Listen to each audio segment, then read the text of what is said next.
Top speeds, considerable horsepower and a smoking exhaust. Not for much longer.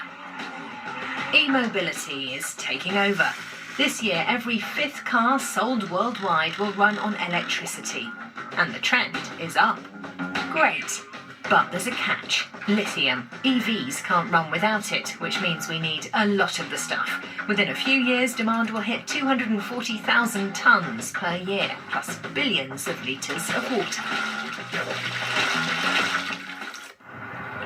Clemente Flores is normally very friendly and laid back, but mention lithium and he grows serious, almost irate. They're using fresh water, and especially salt water, because there's lithium in it. If they keep doing that, we can all pack up and leave, because everything here would die. Clemente is on his way to a protest. He wants to show that people here in the north of Argentina are against mining lithium for industrialized countries. This region is home to many saltwater lakes which contain lithium.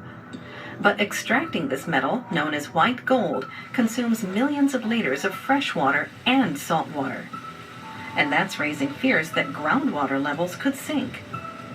The mine has been a source of conflict for years. Clemente's destination is the village of Alfarcito. People here live from what nature provides, so they never take more than what they need. For generations, Ernestina has made items from the wool of her llamas. She's passed on her knowledge to her daughter, Maria. They sell their handicrafts to tourists, though few visit this area. But they're fine with that. What worries them is that water is growing scarce. We have no water here in the mountains. I must walk really high up to find some. A stream once ran right by her door. Now there's barely a trickle. Rain is rare in this region, so if the groundwater table were to sink any more, the whole ecosystem would be at risk. Locals believe that the drought caused by climate change and lithium mining are only making things worse. We're destroying the region's ecosystem with all its life. So people elsewhere think this is green energy, but it's not. They're destroying something to get something else. Green energy is also a business. People have come from all over to learn about their rights from environmental activists and lawyers. They say that no one else will tell them, never mind ask their approval. They fear losing their livelihoods, while international companies and the government rake in profits. Tons of lithium is exported. If the income were to go to our community or Argentina, that would be fair. But where are the proceeds? They all go abroad. German government subsidies have boosted the sale of electric cars. 1 million EVs have been registered in Germany to date, and that number is supposed to rise to 15 million by 2030. Car maker BMW already sources lithium from Argentina, but all industrialized nations covet the metal.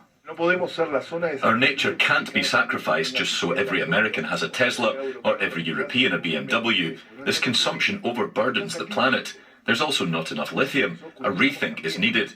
Our nature mustn't be sacrificed for the global North's energy transition. To tackle the climate and energy crisis, Germany is looking for partners, and German investment would help Argentina combat its economic crisis. In Jujuy province, they fear a mass sale of raw materials.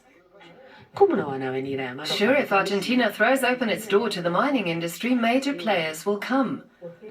But there's no strategic plan, no awareness. That's really worrying. So together they're setting an example. They plan to launch a balloon to get their message across. It says, "We're protecting the water." Everyone is pitching in. It doesn't matter whether they live in the village, like Maria, or come from far away, like Clemente. The whole world will see there are lots of us, all working together. The balloon will be powered by the wind and sun alone. For Clemente Flores, this is about more than environmental protection. It's about social justice and co-determination. But there's a strong headwind, and the delicate balloon can barely get off the ground. Maybe it's symbolic, Clemente says, but he's not giving up.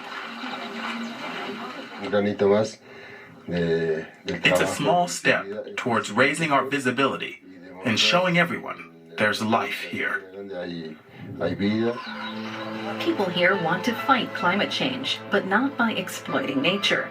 As long as the risks remain unknown, they're not prepared to hand over control of their land and its resources.